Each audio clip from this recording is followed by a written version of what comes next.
अग्नित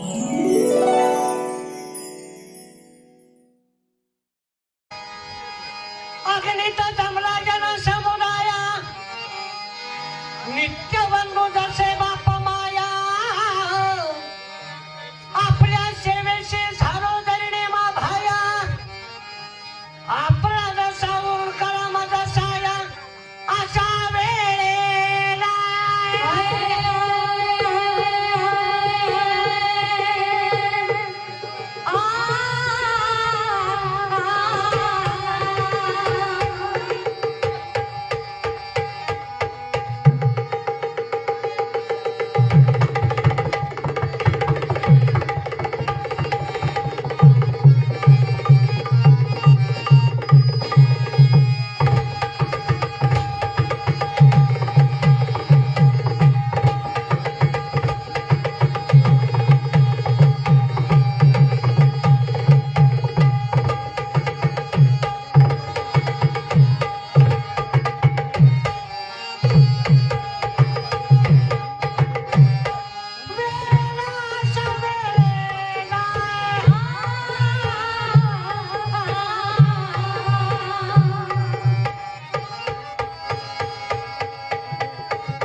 बिकट वाट वहिवाट नसावी धोपट मार्गा सोडू नको बरी खुशामत शहाण्याची पण मूर्खाची ती मैत्री करू नको.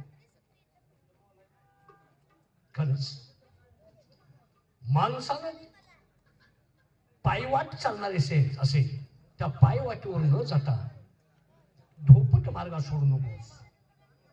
जो रहदारीचा मार्ग आहे त्या रहदारीच्या मार्गाने माणसाला जर गेलं तर माणसाला कोणताही धोकाच पत्करावा लागत नाही. त्याचप्रमाणे माणसं या समाजात तीन असतात: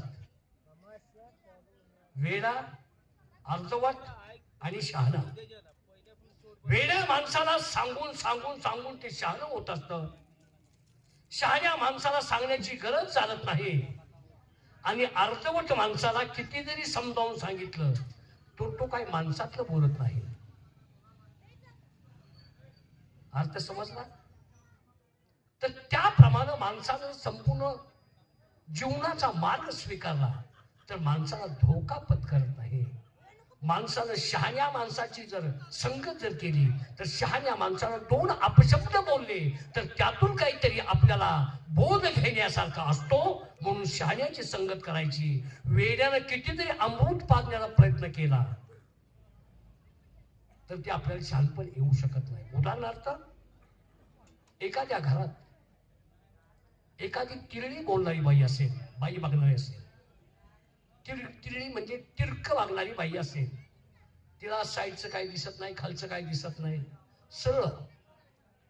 एखादी बाई जर वेळी एखाद्या कुटुंबात असेल आणि नाविलाजानं कुणाच्या हातून जर अन्न मिळत नसेल आणि ती वेडी बाई जर आपल्याला अन्न घालत असेल तर घरातला माणूस एक दोन तरी वेडा होत असतो.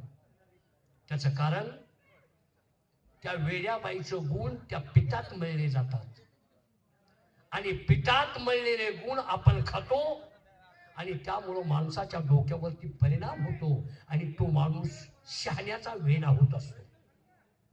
त्याचप्रमाणे पंक्तीला जेवाय बसत असताना हा माणूस शाकाहारी आहे की मांसाहारी आहे, मग आपण कुणा शेजारी बसायचं ज्याची त्यानं ओळखायचं असतं. जो माणूस मांसाहार करतो त्यानं मांसाहारा शेजारीच बसायचं असतं आणि जो माणूस शाकाहारी जेवतो त्या माणसानं शाकाहारी पाशी बसायचं असतं. कारण एकामेकाचे गुण जेवताना एकमेकाचे उडी मारत असतात नजरेतून. काय मारतात उडी? मला ते जर असतं तर माझ्या तोंडाला चव आली असते. एखादा शाकाहारी माणूस जर बसला असेल आणि त्याच्या शेजारी मांसाहारी जर बसला, शाकाहारी माणूस जन्मताच होत नाही. शाकाहारी माणूस जन्मताच होत नाही. आधीमध्ये काहीतरी त्यानं तपश्चर्या केलेली असते आणि तपश्चर्येपोटी त्यानं मांसाहार सोडलेला असतो. त्याला मांसाहाराची चव माहीत असते. मग तो जेवत असताना शाकाहारी होत असतो आणि मांसाहार जेवत असताना त्याच्या तोंडात चळचळ पाणी सुटतं. म्हणजे मांसाहार खाल्ल्यासारखं झालंच ना. मग त्यासाठी माणसानं कोणा शेजारी बसायचं हे प्रत्येकानं ओळखलं ना, आपलं जीवन दुःखी होणार नाही. हे लिहून ठेवा. आणि त्याच पावलावरती पाऊल ठेवून आम्ही राज्यकारभार करत आहोत. आमचे चिरंजीव लहानाचे मोठे झाले. प्रत्येक बापाला वाटतं आपल्या मुलाचं लग्न व्हावं, आपल्या मुलाची मुलं आपल्या कडे खांद्यावर मांडीवर बसावे, खेळावे. जन्म दिलेल्या पैकी नातवंडाचं सुख अतिशय मायाळू असतं आणि मऊ असतं. पोटच्या मुलाची माया करण्यासाठी वेळ माणसाला नसतो, पण नातवंडाचं कौतुक करण्यासाठी माणसाला थोडा वेळ असतो. आयुष्य कमी राहिलेलं असतं.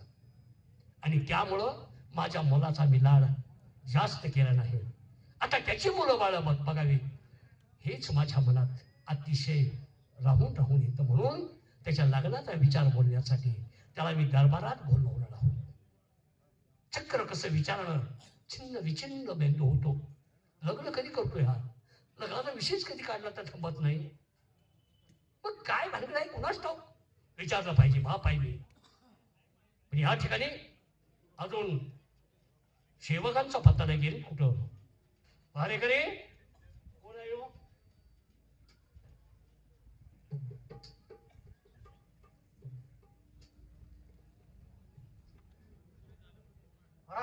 तू का आलाय?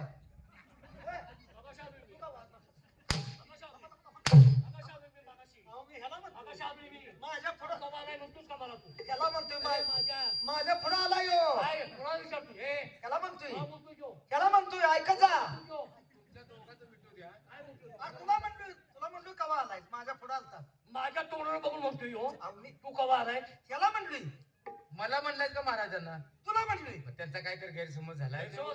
नाही तुम्हाला म्हणला नाही, तो मला म्हणलाय. तू कवालाच मला म्हणलाय.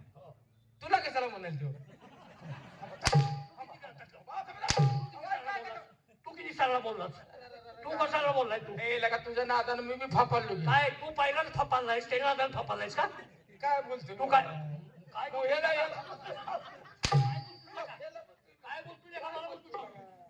अरे महाराजांना म्हणला तोंडाला तोंड देऊ नको. तुमचा काहीतरी गैरसमज झाला मला.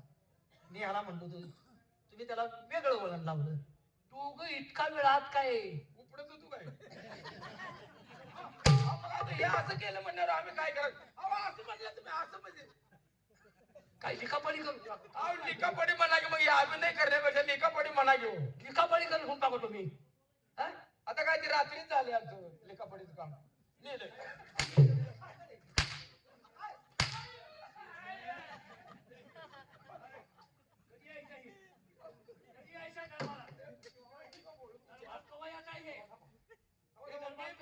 नाही मी अगोदर आलो ह्याच्या नादाला उशीर झाला मला. तुझी मी आता आणली की उशीर म्हणून मी म्हणतोय कुणी घर सारवा गेले. घर सारवाय नेलं नाही ते भंगारवाले घेऊन चाललं होतं. भांगार घेऊन जातो काय? भांगारवाला घेऊन जातोय का? जिरली गड्या. काय जिरली? अजून लय आहे. काय जिराय? कसं मारा? काय गिरायचे आहे दगडाकडे येते का राहू दे गेला का ते सिंहासन पुसून ठेवू. तुझ्या नादाला का सगळा गोळवाडा म्हणजे मार खायला लागलो. पुसून ठेवू. दरबारात आल्यानंतर सगळी कामं न सांगता व्हायला पाहिजे. आवाज सगळं मी करतो पण ह्या उलाद काय चालली आहे का आईला ठेव ते पुसून लागा. मला सण होणार नाही गोष्टी या. अहो, ती खरं आहे की पण ह्याच्या नादाला फापाल तुम्ही महिन्याच्या महिन्याला पगार घेता. होय खरं आहे की कशाची घेता? हा? कशाचा पगार घेता तुम्ही? झाडा लोटायचाय का? या असं काय आहे झाडा लोटायचाय का? झाडायला लोपा म्हणता का उपणाचा पगार घेताय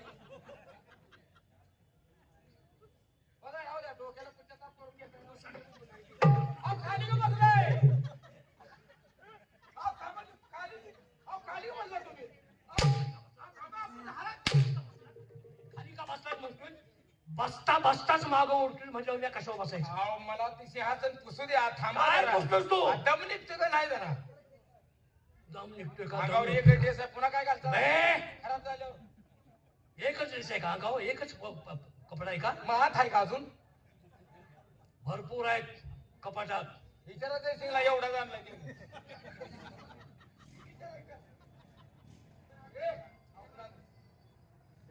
माणसाच्या डोक्यात विचार असला की माणसाच्या डोक्यातील विचार कशाने नाहीसा होतो?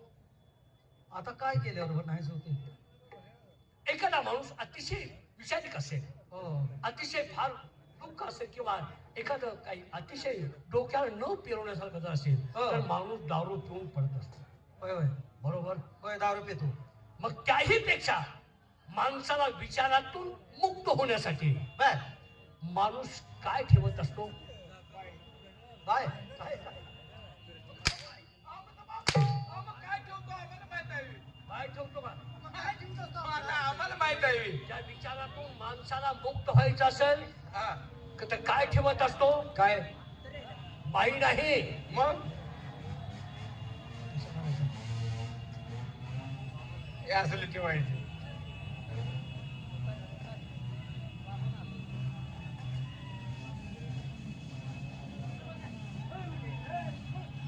आणि त्यासाठी माणसानं धीर ठेवायचा असतो. धीर. हा धीर दम असावा दम असावा.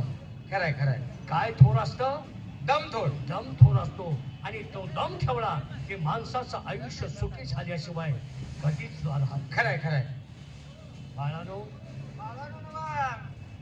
पाणी मागू देणार नाही. बाळाला म्हणाय आम्ही बाळाय का? का बघतोस तू? बाळाय का मी? काय बघतोस? नेता काय बाळाय का? त्याचा काय? काय काय काय अहो आम्ही मोठा बाळाय मी. हरामखोरानो, मी काय म्हणतोय? काय मला मुलं किती? आता तुम्ही किती काढले ते आम्हाला माहित आहे का सांगा तुझं आहे का? आम्हाला काय म्हणा किती काढली होती?